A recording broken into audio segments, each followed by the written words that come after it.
Where I think we're doing well though is the fact that we're actually trying. So I can't be upset. Like, I'm a Black person, clearly, right? I got natural hair, I got a funky haircut that everybody love, by the way. Thank you very much. Love it. Funky We love it. haircut, I'm jealous. I'm losing my mind. So natural hair. I always say I'm a Black girl from a Black neighborhood who went to 2 Black schools, who's a part of a Black sorority, and I still work in big tech. I am an advocate for that because I want people who look like me to understand that it is very much still possible to be in these spaces and be from neighborhoods that I am also from.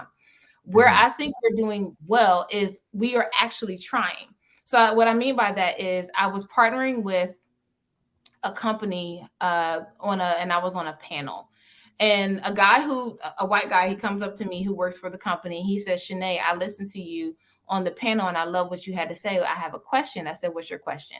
He said, I work with a lot of the HBCUs to try to get more minorities into tech or into consulting or into these different spaces that they may not have access to. I said, perfect. I love that.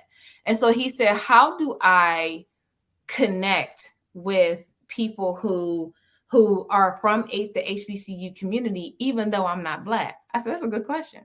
I said, now, do you want the real answer or do you want a professional answer? He was like, I want the real answer. I said, it is difficult to listen to someone who does not look like us come to an HBCU to want to bring more people in. It's hard for Black folk, especially young Black people, to connect with that at times. That's not in every situation, but sometimes it is. I said, so you find something that they can connect with, and then you can literally connect with them on a personal level that way, and you then go into business. For example, if you got on a suit, throw on some J's, throw on a pair of ones. And then literally, if you have on a suit and you have on some fly shoes or some dope shoes, like immediately people go right to the shoes. So now they want to talk about shoes, and then you can then bring business into that.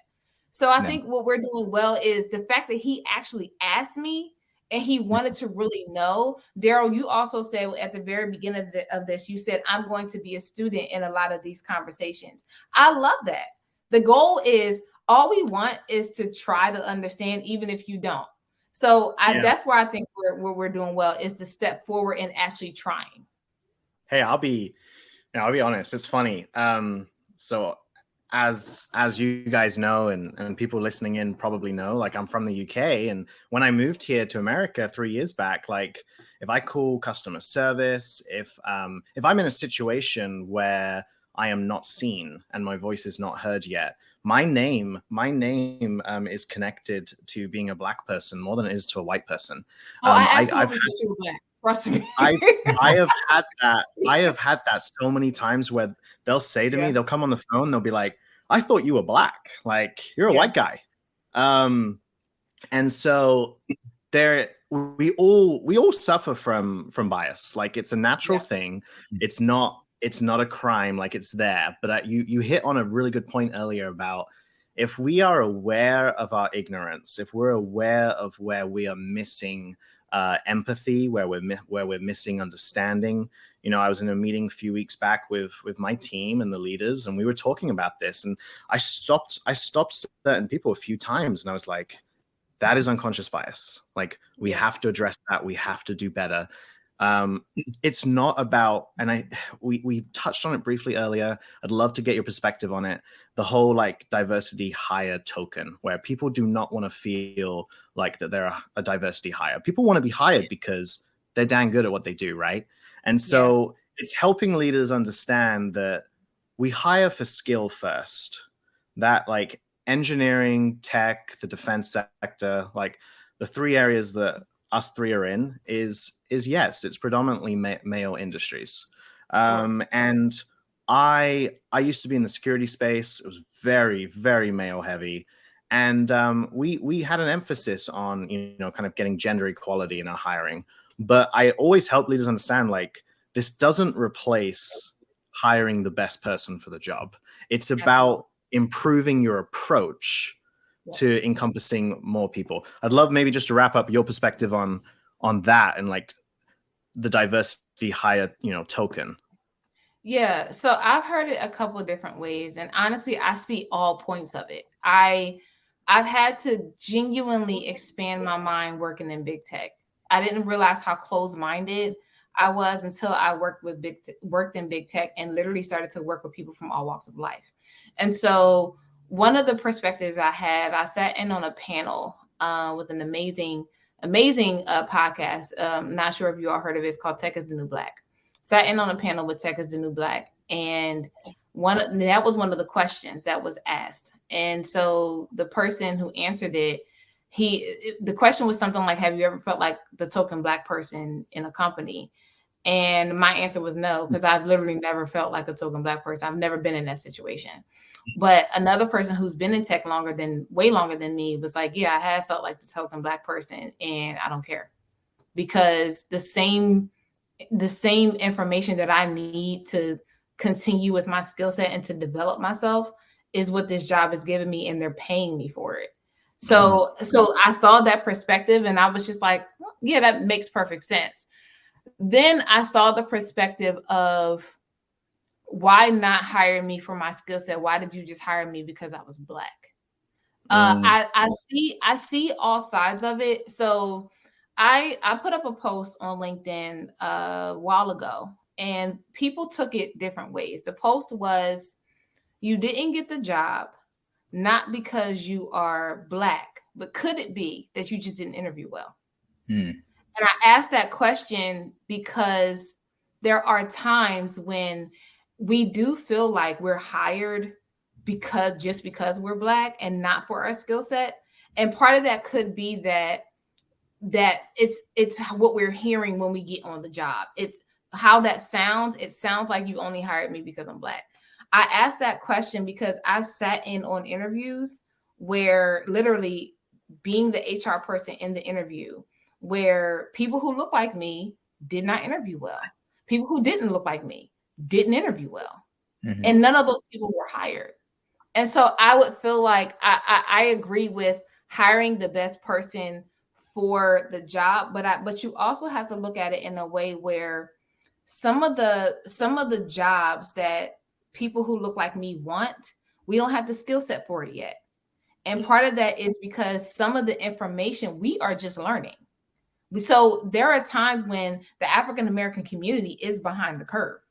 So there are certain things that I didn't learn until after law school. I've had plenty of people that I've talked to from the Black community who have said, "Well, I didn't learn this until after college," where other communities have access to it if they're in middle school or high school and stuff like that.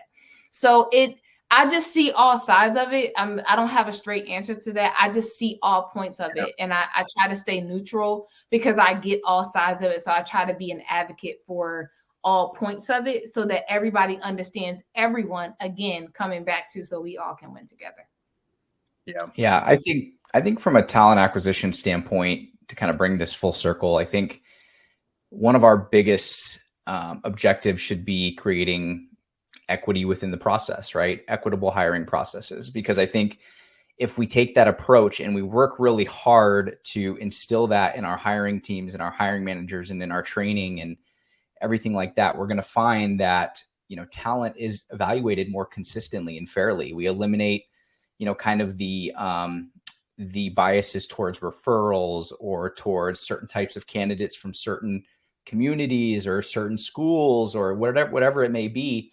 And also what it does is it really, if we're doing it the correct way, it opens up new channels for us to build new partnerships with different communities, different talent channels, right?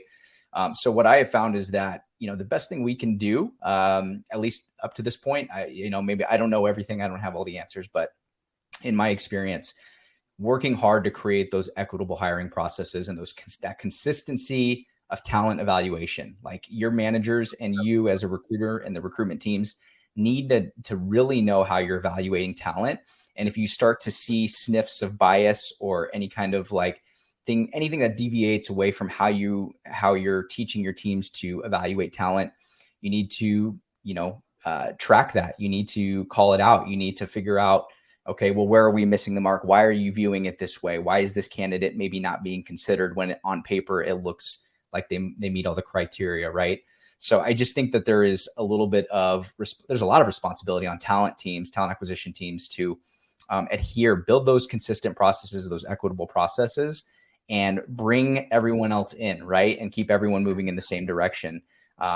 It may not solve all the problems, but it will help us, get us heading in the right direction at the very least. You pulled the Andrew. You always do this. You pulled the words out of my mouth. I wanted to say that.